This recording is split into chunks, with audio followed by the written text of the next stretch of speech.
السلام عليكم ورحمة الله وبركاته. إن الحمد لله نحمده ونستعينه ونستغفره ونعوذ بالله من شرور أنفسنا ومن سيئات أعمالنا. من يهده الله فلا مضل له ومن يضلل فلا هادي له، وأشهد أن لا إله إلا الله وحده لا شريك له، وأشهد أن محمدا عبده ورسوله. يا أيها الذين آمنوا اتقوا الله حق تقاته ولا تموتن إلا وأنتم مسلمون. يا أيها الناس اتقوا ربكم الذي خلقكم من نفس واحدة وخلق منها زوجها وبث منهما رجالا كثيرا ونساء، واتقوا الله الذي تساءلون به والأرحام إن الله كان عليكم رقيبا.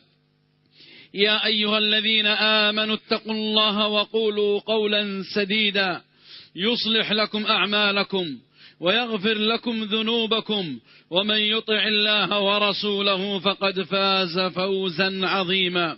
أما بعد، فإن أصدق الحديث كلام الله، وخير الهدي هدي محمد صلى الله عليه وسلم، شر الأمور محدثاتها، وكل محدثة بدعة، وكل بدعة ضلالة، وكل ضلالة في النار. أيها المسلمون، أوصيكم ونفسي بتقوى الله عز وجل، فإنه من اتقاه وقاه، ومن شكره زاده، ومن ذكر الله عز وجل في ملأ ذكره الله عز وجل في ملأ خير من ذلك الملأ. فنسأل الله العظيم رب العرش الكريم أن يذكرنا جميعا عنده في الملأ الأعلى، إنه جواد كريم. أيها المؤمنون، أيها المسلمون، عباد الله، إن الله عز وجل ما خلق الثقلين الجن والإنس إلا لعبادته سبحانه وتعالى. إن الله عز وجل خلق الإنس والجن لأجل عبادته سبحانه وتعالى، فقال عز من قائل: وما خلقت الجن والإنس إلا ليعبدون ما أريد منهم من رزق وما أريد أن يطعمون إن الله هو الرزاق ذو القوة المتين. فخلق الله الثقلين لعبادته سبحانه وتعالى ولتوحيده. توحيد العبادة لله، هذا التوحيد الذي أغلى ما يملك الإنسان على وجه الأرض، أغلى ما يملك الإنسان في حياته توحيده. فإذا كان توحيدك صافيا نقيا فابشر بالخير. هذا التوحيد الذي ما خلقت الجنة والنار إلا من أجل التوحيد، ما بعث الله الرسل إلا من أجل التوحيد، عبادة الله عز وجل وترك عبادة ما سواه. يا عبد الله، إن التوحيد لهو مفتاح لكل خير، خير الدنيا والآخرة. من لقي الله عز وجل وهو لا يشرك به شيئا، من لقي الله عز وجل وهو قد رضي به ربا، وبالإسلام دينا، وبمحمد صلى الله عليه وسلم نبيا، فقد فاز فوزا عظيما. عباد الله، إن الله عز وجل ما بعث الرسل إلا من أجل التوحيد ومن أجل عبادته سبحانه وتعالى. وما أرسلنا من قبلك من رسول إلا نوحي إليه أنه لا إله إلا أنا فاعبدون. فمهمة الرسل ورسالتهم الموحدة هي عبادة الله عز وجل، أن اعبدوا الله ولا تشركوا به شيئا. هكذا كانت دعوة الرسل. عبد الله، إن توحيدك لله عز وجل ودخولك في الإسلام له سعادة في الدنيا وسعادة في الآخرة. يا عباد الله، من أراد السعادة في غير الدين فلن ينال السعادة أبدا. من عمل صالحا منكم من ذكر أو أنثى وهو مؤمن فلنحيينه حياة طيبة. هكذا يقول الله عز وجل: من عمل صالحا منا من ذكر أو أنثى مهما كان جنسه ومهما كان لونه، فإنه إذا آمن بالله ربا بالإسلام دينا وبمحمد صلى الله عليه وسلم نبيا، فإن الله يحييه في الدنيا حياة طيبة للذين آمنوا، لمن آمن بالله ووحد الله وترك عبادة ما سوى الله. عباد الله، إن التوحيد له أمن وأمان في الأرض جميعا. إذا دخل الناس في التوحيد والإسلام أمن الناس جميعا. يقول الله عز وجل: الذين آمنوا ولم يلبسوا إيمانهم بظلم أولئك لهم الأمن وهم مهتدون. نعم، لم يلبسوا إيمانهم بظلم، لم يشركوا بالله، فإن الشرك لظلم عظيم. أولئك لهم الأمن في الدنيا، يأمنون في الدنيا. نعم، إن الأمن الحقيقي يا عباد الله لا يكون إلا في الإيمان، لا يكون إلا في الإسلام، لا يكون الأمن الحقيقي إلا بدخول الناس في الإسلام، فإن الإسلام يضمن للخلق جميعا الأمن والسلامة. ليس الإسلام بدين تفجير ولا بدين اغتيالات ولا بدين تخريب. الإسلام دين سلام. نعم عباد الله، الإسلام دين سلام. من دخل في الإسلام فقد آمن واطمأن يا عباد الله. الإسلام دين المحبة، دين الألفة. إن الله عز وجل يبين لنا في كتابه أن هذا الدين ليس دين إرهاب وليس دين اغتيالات وليس دين تفجير. مهما كان الأمر فإن هذه الأفعال ليست من أخلاق المسلمين وليست من عادات وليست من منهج الإسلام.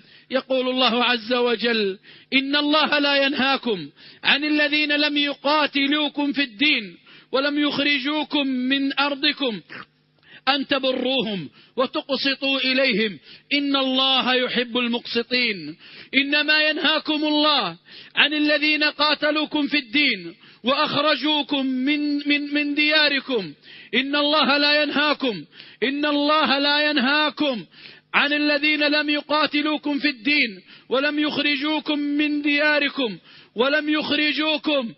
دياركم أن تبروهم وتقسطوا إليهم إن الله يحب المقسطين. إنما ينهاكم الله عن الذين قاتلوكم في الدين وأخرجوكم من دياركم وظاهروا على إخراجكم أن تولوهم ومن يتولهم فأولئك هم الظالمون. نعم عباد الله، تأمل يا عبد الله في هذه الآية العظيمة. إن الله لا ينهانا عن الذين لم يقاتلوننا ولم يخرجونا من ديارنا ولم يظاهروا على إخراجنا أن نبرهم وأن نقسط إليهم لأن الله يحب المقسطين. إنما نهانا الله عن الذين قاتلونا في الدين وأخرجونا من ديارنا وظاهروا على إخراجنا أن نتولاهم فمن يتولهم فأولئك هم الظالمون. نعم عباد الله، إن دين الإسلام دين التمكين ودين العز ودين السيطرة على جميع ما في الأرض إذا دخل الناس في الدين جميعا.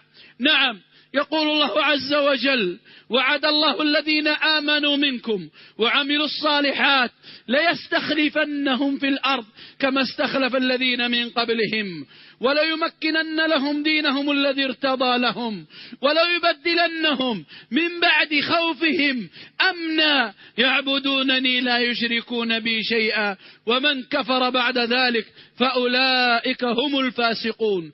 انظر إلى هذه الآية العظيمة. وعد الله، ومن أصدق من الله وعدا، ومن أوفى بعهده من الله، وعد الله الذين آمنوا منكم وعملوا الصالحات ليستخلفنهم في الأرض. نعم، ليجعلكم خلفاء له في الأرض، ليستخلفنهم في الأرض كما استخلف الذين من قبلهم، وليمكنن لهم دينهم الذي ارتضى لهم، وليبدلنهم من بعد خوفهم أمنا. مجرد أن تدخل في الإسلام، بمجرد أن تؤمن بالله ربا وتخلص توحيدك لله عز وجل، فابشر بهذا الوعد من الله عز وجل، أن الله يستخلفنا في الأرض، وأن الله يمكن لنا في الأرض، وأن الله يبدل خوفنا أمنا نعبده ولا نشرك به شيئا. عباد الله، إن التوحيد لا هو أمر عظيم يا عباد الله. أول ما تسأل عنه يا عبد الله في قبرك هو توحيدك لله عز وجل. يثبت الله الذين آمنوا بالقول الثابت في الحياة الدنيا وفي الآخرة. القول الثابت هو توحيدك لله عز وجل، هو التوحيد لله، هو توحيدك لله عز وجل. يأتي ملكان ثم يقعدانك ثم يسألانك ما دينك ومن ربك وما نبيك. أول ما تسأل عنه في قبرك يا عبد الله توحيدك لله عز وجل. فاعلم أيها المؤمن أن بالتوحيد يعصم دمك ويحرم دمك بمجرد توحيدك ودخولك في التوحيد. يقول صلى الله عليه وسلم: أمرت أن أقاتل الناس حتى يشهدوا أن لا إله إلا الله وأن محمد رسول الله وإقام الصلاة وإيتاء الزكاة، فإذا فعلوا ذلك فقد عصموا مني دماءهم. نعم، إن عصمة الدم وحرمة دم المرء إذا دخل في دين الإسلام فإن لزوال الكعبة عند الله أهون من سفك دم امرئ مسلم يشهد أن لا إله إلا الله وأن محمد رسول الله. أتى بهذه الكلمة بمعناها الحقيقي وبمقتضاها، ولم يأتي على نواقضها، وحافظ عليها بشروطها ومعناها الحقيقي، فإنه يحرم دمه ويكون دمه عند الله أغلى من الكعبة الآن الموجودة المشرفة. عباد الله، ما خلقت الجنة والنار إلا من أجل التوحيد. إن المسلم إذا دخل في دين الله وشهد بلا إله إلا الله وأن محمد رسول الله حرم الله جسده على النار، ولم يدخله الله النار، بل ولم يعذبه الله. يقول النبي صلى الله عليه وسلم لمعاذ: يا معاذ، أتدري ما حق الله على العباد وما حق العباد على الله؟ قال: الله ورسوله أعلم. قال: حق الله على العباد أن يعبدوه ولا يشركوا به شيئا، وحق العباد على الله ألا يعذبهم. من لقي الله وهو محقق لهذه الكلمة، كلمة التوحيد، فإن الله عز وجل لا يعذبه. يقول صلى الله عليه وسلم في الحديث القدسي: يا ابن آدم، إن الله عز وجل يقول: يا ابن آدم، لو لقيتني بقراب الأرض خطايا ولقيتني لا تشرك بي شيئا لأتيتك بها مغفرة. يا ابن آدم، لو أتيتني بقراب الأرض خطايا ثم لقيتني لا تشرك بي شيئا، فإن الله عز وجل يقول: للقيتني وأنا لا أعذبك أبدا. نعم يا عباد الله، هكذا يكون التوحيد. إن الأعمال لا تقبل عند الله إلا إذا كان توحيدك خالصا لله.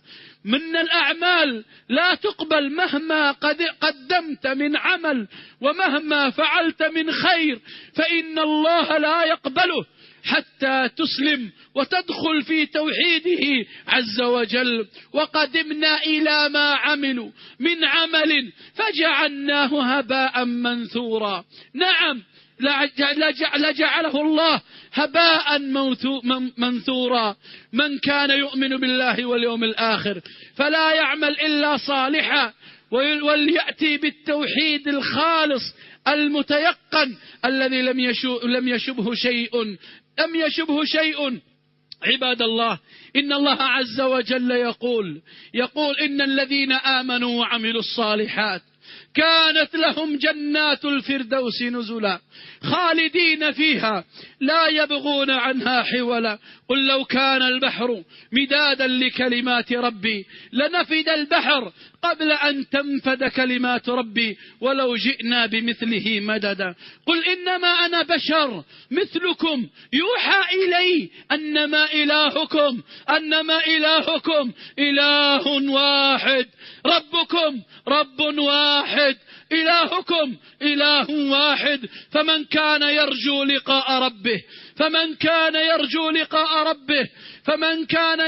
لقاء ربه فليعمل عملا صالحا ولا يشرك بعبادة ربه أحدا.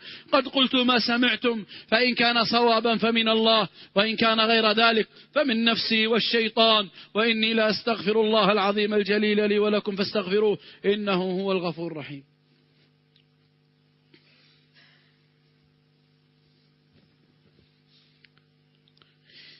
الحمد لله رب العالمين، وصلى الله وسلم وبارك على خير خلق الله أجمعين، وعلى آله وصحبه ومن سار على نهجه إلى يوم الدين. أما بعد، فيا عباد الله، فاتقوا الله يا عباد الله، اتقوا الله عز وجل، اتقوه حق التقوى، فإن الله عز وجل توعد وقال عز من قائل: إن الله لا يغفر أن يشرك به ويغفر ما دون ذلك لمن يشاء.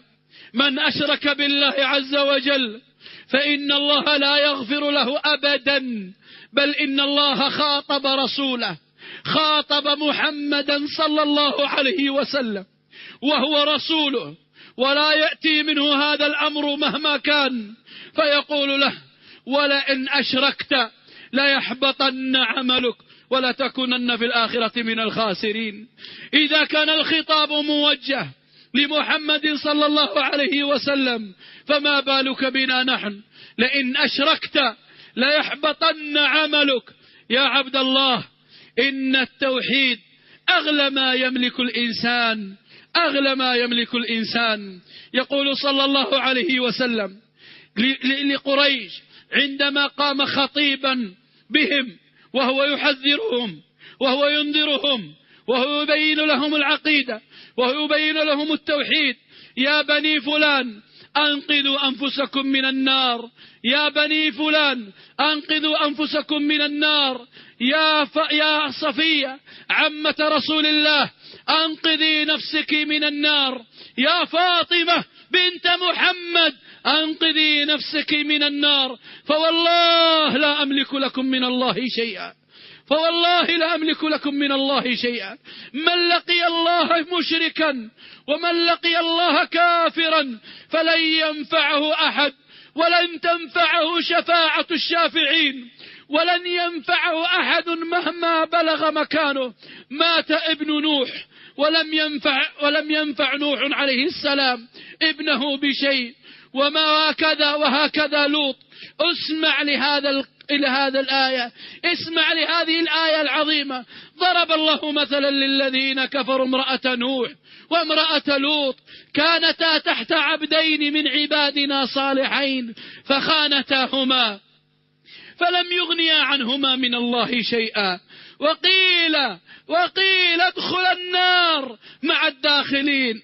نوح نبي أبو الأنبياء، نوح أول الأنبياء، نوح النبي، ولوط النبي لم يملك لأهله شيئا، وقيل ادخل النار مع الداخلين. فيا عبد الله، احذر أن تخدش توحيدك، احذر على أن تفرط في أغلى ما تملك. أغلى ما يملك الإنسان شهادة لا إله إلا الله محمد رسول الله. اعرف معناها يا عبد الله، اعرف مقتضاها وحقيقتها، اعرف ما هي نواقض هذه الشهادة، حافظ عليها أشد ما تحافظ على مالك، حافظ عليها أشد ما تحفظ على صحتك وبدنك، فإنها كلمة غالية لو وزنت السماوات والأرض ومن فيهن بهذه الكلمة لطاشت السماوات والأرض بهذه الكلمة. يؤتى للشخص يوم القيامة 99 سجلا على مد بصره من خطايا وذنوب ومعاصي. تخيل 99 سجلا على مد البصر قد ملئت من أولها إلى آخرها، حتى إذا نظر إليها الإنسان يئس تماما وأيقن العذاب وأيقن أنه معذب، ثم يؤتى له، ثم توضع في ميزان وفي كفة، ثم يؤتى ببطاقة واحدة وتوضع في الكفة الأخرى، فتطيش تلك السجلات، تذهب تلك السجلات في مقابل هذه البطاقة. هل تعلم ما في هذه البطاقة؟ هل تدري ماذا كتب لك في هذه البطاقة؟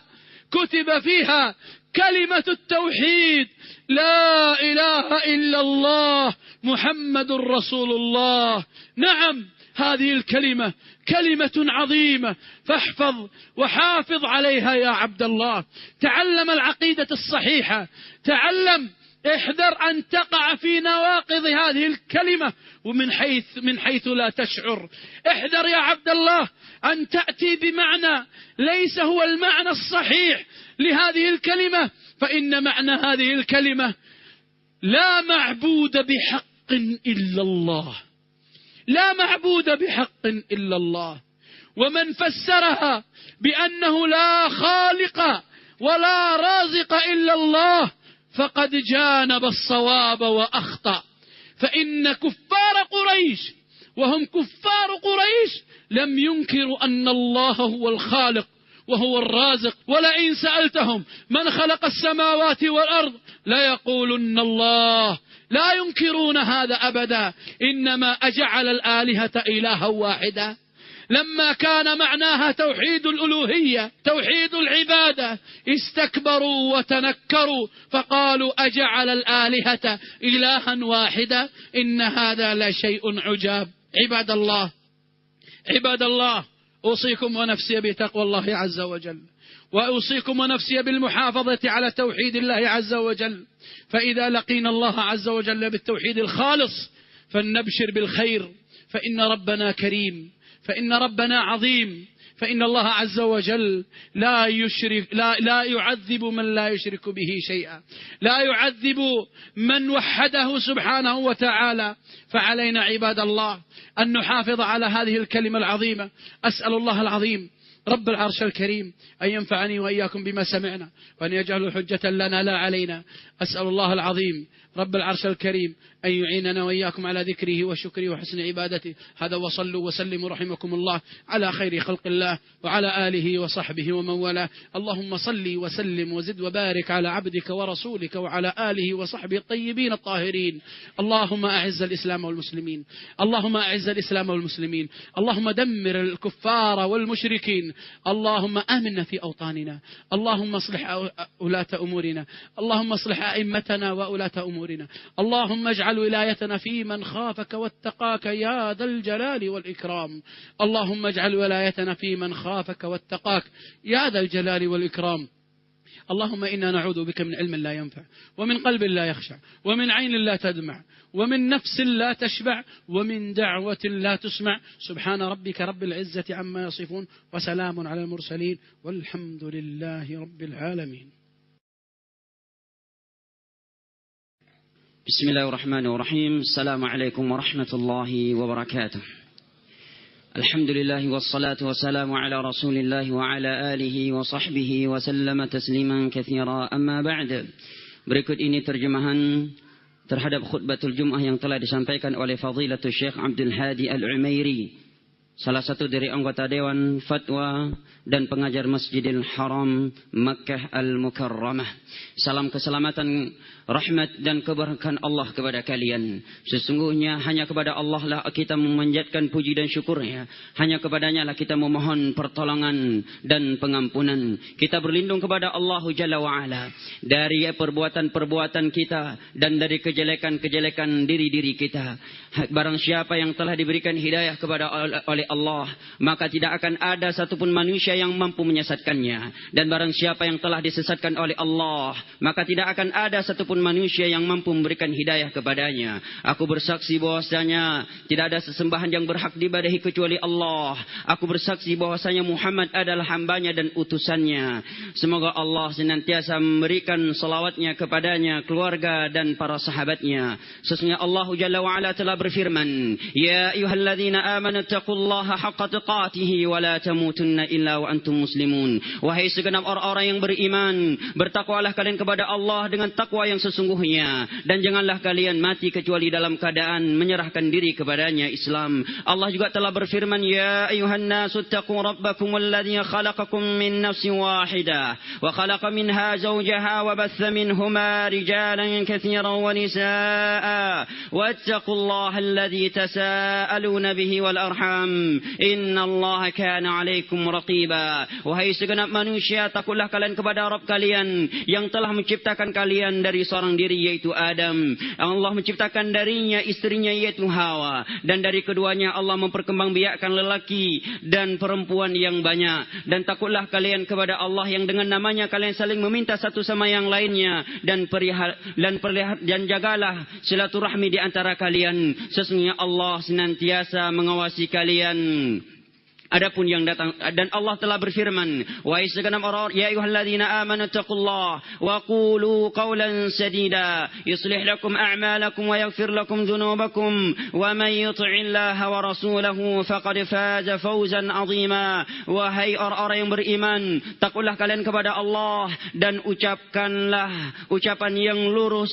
Niscaya Allah akan memperbaiki amalan-amalan kalian dan akan mengampuni dosa-dosa kalian. Dan barang siapa yang taat kepada Allah dan Rasulnya, maka sesungguhnya dia telah memperoleh kesuksesan yang sesungguhnya. Adapun setelahnya, maka sebaik-baik ucapan adalah firman Allah, sebaik-baik petunjuk adalah petunjuk Nabi Muhammad sallallahu alaihi wasallam. Sejelek-jelek perkara adalah perkara yang diada-adakan di dalam urusan agama, karena setiap perkara yang diada-adakan di dalam urusan agama merupakan sebuah kebidahan, dan setiap bidah itu sesat, dan setiap kesesatan tempatnya di dalam api neraka. Wahai segenap saudara-saudaraku kaum muslimin, aku wasiat kalian untuk selalu bertakwa kepada Allah, karena barang siapa yang bertakwa kepada Allah, niscaya Allah akan senantiasa menjaganya. Sebagaimana barang siapa yang bersyukur kepadanya, maka Allah akan menambahkan nikmatnya. Dan barang siapa yang senantiasa mengingat Allah di suatu pertemuan, maka niscaya Allah akan mengingatnya di hadapan malaikat kumpulan yang lebih baik daripadanya. Allahu Jalla wa Ala telah berfirman di dalam Al-Quranul Karim, Innal ladhina amanu wa amilus salihati kanat jannatul firdausi nuzula. Sesungguhnya orang-orang yang beriman kepada Allah Jalla wa Ala dan beramal saleh, maka sesungguhnya surga Firdaus adalah tempatnya. Khalidina la yabghuna anha hiwala. Mereka akan kekal di dalamnya dan tidak akan dikeluarkan darinya. Qul law kana al-bahru midadan li kalimati rabbi lanafida al-bahru qabla an tanfada kalimatu rabbi walau ji'na bihi madada. Dan katakanlah, andai kata lautan itu merupakan tinta untuk menulis ucapan dan firman Rabbku, maka niscaya air laut itu akan kering sebelum habisnya kalimat Rabbku, walaupun mereka mendatangkan lebih dari itu. Qul innama ana basyarum mithlukum yuha ilayya annama ilahukum ilahu wahid.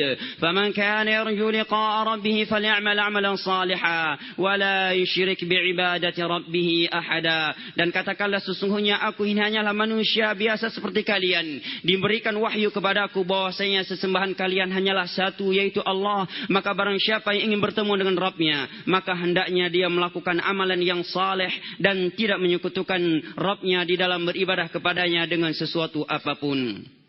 Sesungguhnya Allah Jalla wa'ala tidaklah menciptakan jin dan manusia ini, melainkan untuk mentauhidkannya semata. Dan Allah Jalla wa'ala tidaklah mengutus para rasul, melainkan untuk mentauhidkannya semata. Allah telah berfirman, وَمَا خَلَقْتُ الْجِنَّ وَالْإِنسَ إِلَّا لِيَعْبُدُونَ مَا أُرِيدُ مِنْهُمْ مِنْ رِزْقٍ وَمَا أُرِيدُ مِنْهُمْ أَنْ يُطْعِمُونَ إِنَّ اللَّهَ هُوَ الرَّزَّاقُ ذُو الْقُوَّةِ الْمَتِينِ. Dan tidaklah aku ciptakan bangsa jin dan manusia kecuali agar mereka beribadah hanya kepadaku. Ma uridu minhum min rizqa wa ma uridu an yut'imun. Aku tidak menginginkan dari mereka untuk memberi makan kepadaku. Ma uridu minhum min rizq. Aku tidak menginginkan rezeki dari mereka, dan aku tidak menginginkan dari mereka untuk memberi makan kepadaku.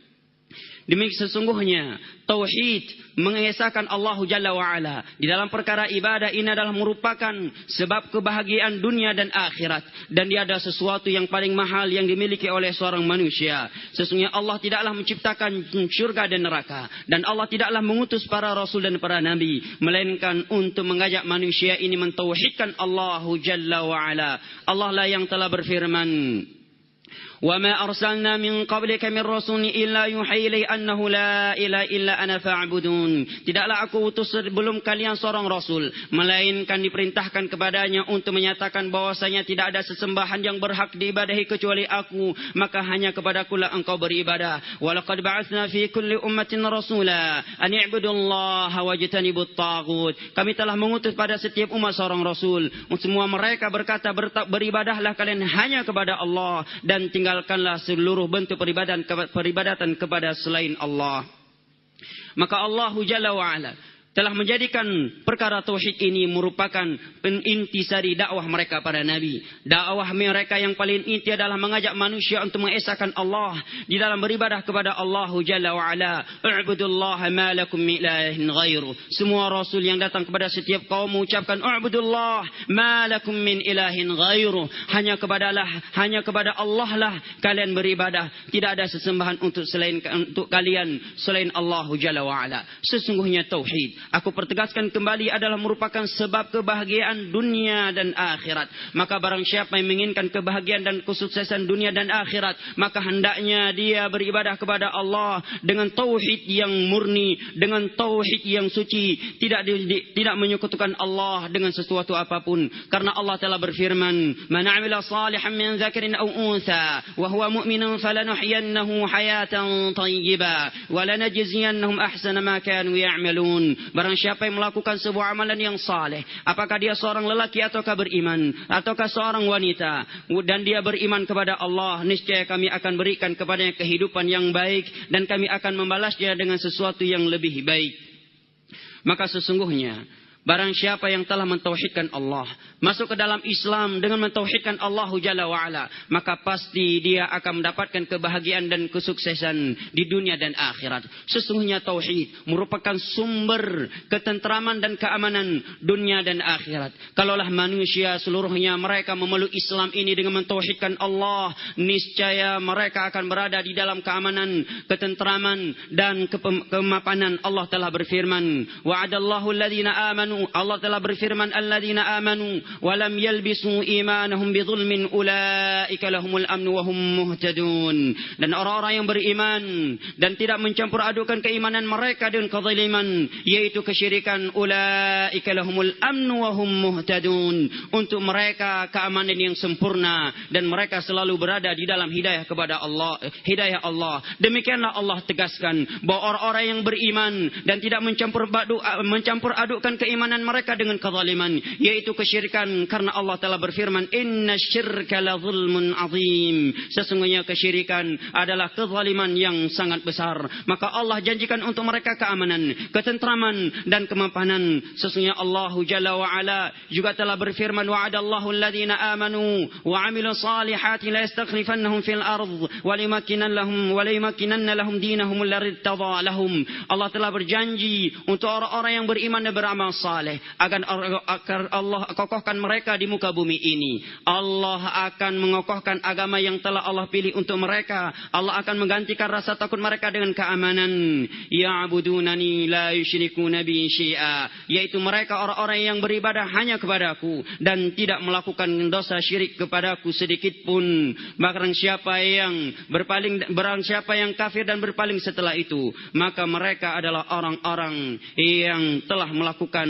kezaliman. Maka sesungguhnya Islam adalah agama yang telah menjaminkan keamanan dan kebahagiaan dunia dan akhirat untukmu. Islam bukanlah agama yang mengajak kepada terorisme. Islam bukanlah agama yang mengajak untuk meledakkan bom bunuh diri dan berbagai aksi-aksi yang telah mencemar nama Islam. Islam tidak pernah memerintahkan penganutnya untuk menculik manusia dan seterusnya. Tetapi Islam adalah agama yang penuh kasih sayang, adalah agama yang menyuruh kepada sifat rahmah. Islam bukanlah agama yang mengajak untuk melakukan pengeboman, bom bunuh diri, menculik manusia dan melakukan berbagai keonaran. Perbuatan ini bukanlah perbuatan dari Islam, bukanlah akhlak yang kaum muslimin. Sesungguhnya Allah telah berfirman di dalam Al-Qur'anul Karim, "Innallaha la yanhaakumullahu 'anil ladzina lam yuqatilukum fid din wa lam yukhrijukum min diyarikum an tabarruhum wa tuqsitu ilaihim.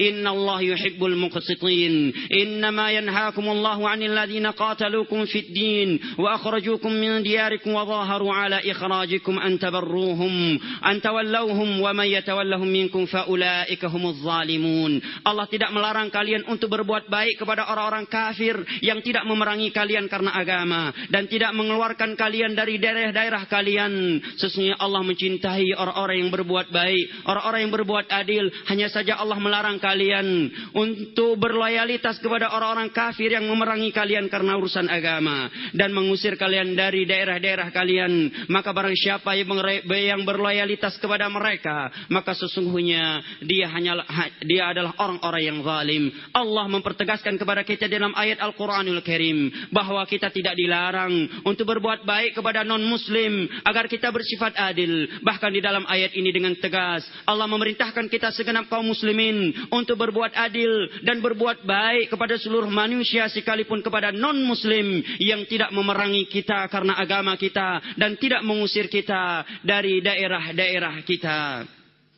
Sesungguhnya agama Islam ini merupakan sumber kebahagiaan, sumber kekokohan di muka bumi ini. Inilah janji Allah yang telah kita dengarkan di dalam ayat yang telah kita bacakan. Wa'adallahu alladhina amanu wa 'amilus shalihat. Allah telah berjanji kepada orang-orang yang beriman dan orang-orang yang beramal saleh. Allah akan kokohkan mereka di muka bumi ini. Allah akan menjadikan mereka sebagai khalifah. Allah akan gantikan rasa takut mereka dengan keamanan. Tatkala mereka ya'budunani wa la yusyrikuna bi syai'a, tatkala mereka hanya beribadah kepadaku dan tidak menyekutukanku dengan sesuatu apapun. Demikianlah Allah berjanji kepada orang-orang yang mentauhidkannya. Wa man asdaqu minallahi qila, maka adakah yang lebih jujur ucapannya daripada ucapan Allah Jalla wa Ala? Wa man aufa bi ahdillah, wa man aufa bi ahdillah, adakah wa man aufa bi ahdillah, apakah ada yang lebih pasti janjinya ketimbang janji Allah Jalla wa Ala? Sesungguhnya kebahagiaan dan kesuksesan dunia dan akhirat itu akan engkau peroleh dengan engkau beriman kepada Allah dengan iman yang sesungguhnya dan mentauhidkannya dengan tauhid yang bersih dari berbagai kotoran kesyirikan. Sesungguhnya amalan yang begitu banyak, walaupun engkau telah melakukannya dengan keletihan dan kelelahan, jika itu tidak dibangun di atas tauhid, maka amalan tersebut tidak akan diterima oleh Allah, akan menjadi sia-sia, laksana debu yang berterbangan. Allah telah berfirman, wa qadimna ila ma amilu faj'alnahu haba'an manthura. Kami datangkan seluruh ibadah-ibadah yang pernah mereka lakukan di dunia, kemudian kami jadikan seperti debu yang berterbangan. Tatkala mereka beribadah kepada Allah Allah, tidak dibangun di atas tauhid. Mereka tidak mengesahkan Allah di dalam peribadatan mereka tersebut. Sesungguhnya tauhid yang khalis, yang suci itu akan menjaminkan kepadamu ampunan dari Allah Jalla wa'ala. Allah telah berjanji tidak akan menyiksa orang-orang yang mentauhidkannya, tidak akan memasukkan mereka ke dalam api neraka. Bahkan mereka adalah orang-orang yang dijaminkan segala kebaikan dunia dan akhirat untuknya. Rasulullah SAW telah menjamin keamanan untuk mereka terhadap harta mereka dan darah mereka. Di dalam sebuah hadis yang sahih, Rasulullah SAW telah bersabda, "Umirtu an uqatilan nas hatta yashhadu an la ilaha illallah wa anna Muhammadar Rasulullah wa yuqimus shalah wa yu'tuz zakah. Fa idza fa'alu dzalika minni hasamu minni dima'ahum wa amwalahum illa bihaqqil Islam wa hisabuhum 'ala Allah." Aku diperintahkan untuk memerangi seluruh manusia sehingga mereka mau bersaksi bahwa saya tidak ada sesembahan yang berhak diibadahi kecuali Allah, bahwasanya Muhammad adalah utusan Allah, menegakkan salat dan mengeluarkan zakat. Maka bila mereka melakukan itu semua, sesungguhnya mereka telah menjaga darah-darah mereka dan harta mereka dariku, kecuali atas perhitungan Islam di sisi Allah Jalla wa'ala. Maka barang siapa yang telah mentauhidkan Allah dengan tauhid yang benar, maka sesungguhnya dia telah memperoleh kesuksesan yang sesungguhnya. Sesungguhnya seorang muslim yang bersaksi bahwa saya tidak ada sesembahan selain Allah yang berhak diibadahi kecuali Allah, dan telah bersaksi bahwa Muhammad adalah utusan dan hambanya, maka darah muslim tersebut itu lebih mahal di sisi Allah ketimbang Ka'bah. Hilangnya Ka'bah itu lebih ringan di sisi Allah ketimbang tumpahnya darah muslim tersebut. Rasulullah SAW beritakan yang demikian di dalam hadis yang sahih. Bila muslim tersebut mengucapkan kalimat la ilaha illallah dengan menunaikan syarat-syaratnya, konsekuensinya menerapkan makna-maknanya, dan tidak melakukan pembatal syahadah la ilaha illallah, maka sesungguhnya dia lebih tinggi dan lebih mulia di sisi Allah ketimbang Ka'bah. Wahai saudaraku muslim, sesungguhnya barang siapa yang bersaksi bahwa saya tidak ada ilah, tidak ada sesembahan yang berhak diibadahi kecuali Allah, maka sesungguhnya Allah telah haramkan neraka untuknya. Allah tidak akan menyiksanya dan dia tidak akan dimasukkan ke dalam nerakanya Allah. Di dalam sebuah hadis yang sahih, Rasulullah SAW suatu hari berkata kepada sahabat yang mulia Mu'adz dengan sabdanya, "Ya Mu'adz, atadri ma haqqullahi 'alal 'ibadi wa haqqul 'ibadi 'ala Allah?" Qala Allah wa rasuluhu a'lam. Qala haqqullahi 'alal 'ibad an ya'buduhu wa la yusyriku bihi syai'an. Wa haqqul ibadi 'ala Allah alla yu'adziba man la yusyriku bihi syai'a. Wahai sahabatku Mu'adz, tahukah engkau hak Allah atas seluruh hamba-hambanya yang harus mereka tunaikan, dan hak hamba-hambanya yang akan Allah tunaikan? Mu'adz pun menjawab, Allah dan Rasulnya yang lebih mengetahui wahai Rasulullah. Rasulullah SAW pun menjawab, haknya Allah atas seluruh hamba-hambanya yang harus mereka tunaikan adalah hanya memberikan ibadah untuk Allah Jalla wa'ala dan tidak menyekutukannya dengan sesuatu apapun, dan haknya mereka atas Allah, di mana Allah tidak akan menyiksa seluruh mereka yang tidak pernah menyekutukan Allah Jalla wa'ala. Rasulullah SAW telah menjamin hal tersebut kepada orang-orang yang benar-benar merealisasikan tauhid dan akidah mereka kepada Allah. Bahkan di dalam sebuah hadis qudsi, Allah berfirman, "Ya bani Adam, law ataitani biqarabil ardi khataya thumma laqitani la tusyriku bi syai'a la ataituka biqarabiha maghfiratan." Wahai anak Adam, kalaulah engkau bertemu denganku membawa dosa sebanyak seluas bumi ini, kemudian engkau bertemu denganku tidak membawa dosa syirik, niscaya aku akan mengampuni seluruh dosa yang engkau bawa tersebut walaupun seluas dunia. Demikianlah tauhid itu. Tatkala seorang bertemu dengan Allah Jalla wa'ala, tidak pernah menyekutukan Allah Jalla wa'ala dengan perbuatan syirik, maka Allah Jalla wa'ala akan memberikan ampunan untuknya. Dan Allah Jalla wa'ala telah mengancam orang-orang yang mereka menyekutukannya, walaupun mereka telah melakukan berbagai amalan dan perbuatan yang baik, niscaya Allah tidak akan pernah mengampuni mereka, dan Allah tidak akan menerima ibadah mereka tersebut. Allah lah yang telah berfirman, "Wa qadimna ila ma 'amilu faj'alnahu haba'an manthura." Dan kami datangkan seluruh ibadah yang telah mereka lakukan, kemudian kami jadikan debu yang berterbangan. Demikianlah ibadah, demikianlah perbuatan yang baik yang dilakukan oleh segenap manusia yang tidak mentauhidkan Allah Jalla wa Ala. Dan Allah Jalla wa Ala telah berfirman, "Faman kana yarju liqa'a rabbih falyamal 'amalan shalihan wa la yusyrik bi'ibadati rabbih ahada." Maka barang siapa yang berharap bertemu dengan Allah, maka hendaknya dia melakukan amalan yang saleh dan tidak menyekutukannya dengan siapapun di dalam beribadah kepadanya. Inilah yang aku ucapkan, bila benar maka itu datangnya dari Allah, namun bila itu keliru maka semata-mata dariku dan dari syaitan. Allah dan Rasulnya berlepas diri darinya. Aku cukupkan sampai di sini, maka mohonlah ampunan kepada Allah, sesungguhnya Allah Maha Pengampun lagi Maha Penyayang. Segala puji hanya untuk Allah Jalla wa Ala. Salawat beserta salam semoga senantiasa tersanjung sajikan kepada Nabi besar kita Muhammad, keluarganya dan para sahabatnya serta orang-orang yang mengikutinya dengan kebaikan hingga datangnya hari kiamat. Wahai segenap manusia, aku wasiatkan kalian untuk benar-benar bertakwa kepada Allah dengan takwa yang sesungguhnya, karena Allah Jalla wa Ala.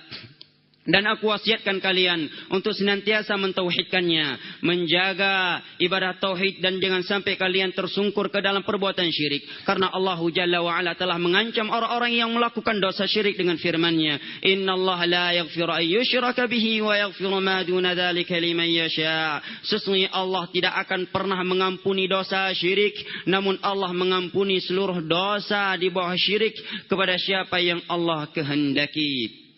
Maka barang siapa yang melakukan dosa syirik, maka pasti dia tidak akan bahagia di dunia dan Rasulnya, di dunia dan akhirat. Bahkan Allah Jalla wa Ala telah mengancam Rasulnya Nabi Muhammad sallallahu alaihi wasallam bila melakukan dosa syirik, dan beliau adalah orang yang paling jauh dari dosa syirik dengan firman-Nya, "Lain asyraktani la ahbatanna 'amaluka wa la takunanna minal khasirin." Wahai Nabi Muhammad, kalaulah engkau melakukan dosa syirik terhadapku, niscaya akan terhapus seluruh ibadahmu dan engkau akan menjadi orang yang merugi. Demikian ancaman Allah kepada hambanya, kepada Rasulnya yang paling mulia, yang telah jauh dan yang telah diselamatkan dari perbuatan syirik dan belum pernah jatuh ke dalamnya. Maka bagaimana dengan kita? Tentunya kita tidaklah lebih baik dengan Rasulullah sallallahu alaihi wasallam. Namun bersamaan itu Allah mengancam demikian, "Lain asyrakta la yahbatanna 'amaluka wa la takunanna minal khasirin." Kalau engkau wahai Nabi Muhammad melakukan dosa syirik,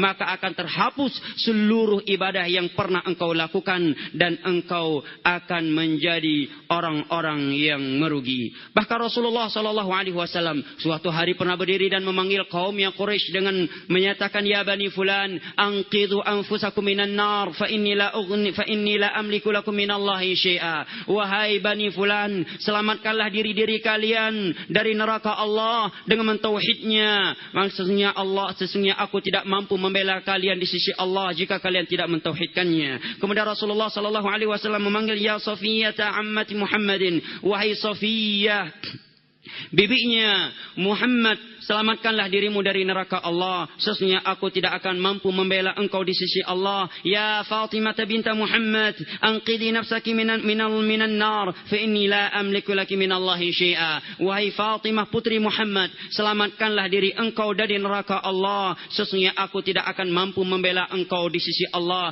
Demikianlah Rasulullah sallallahu alaihi wasallam katakan bahwa barang siapa yang dia tidak mentauhidkan Allah, dia menyekutukan Allah, maka sesungguhnya tidak ada yang mampu menolongnya, tidak akan ada syafaat yang bermanfaat untuknya tatkala dia melakukan dosa syirik kepada Allah. Perhatikan firman Allah berikut ini yang menegaskan bahwa orang-orang yang melakukan syirik kepada Allah, bahwa tidak akan ada yang mampu menolongnya, tidak akan ada satupun syafaat yang bermanfaat untuknya. Allah telah berfirman, "Wa daraballahu mathalan lil ladzina amanu imra'ata fir'aun idh qalat wa daraballahu mathalan lil ladzina kafaru imra'ata nuhin wa imra'ata lut كانتا تحت عبدين من عبادنا صالحين فخانتاهما فلم يغني عنهما من الله شيئا وقيل ادخلا النار مع الداخلين." Sesungguhnya Allah telah membuat sebuah permisalan untuk orang-orang kafir, istrinya Nuh dan istrinya Lut, tatkala di mana mereka berada di bawah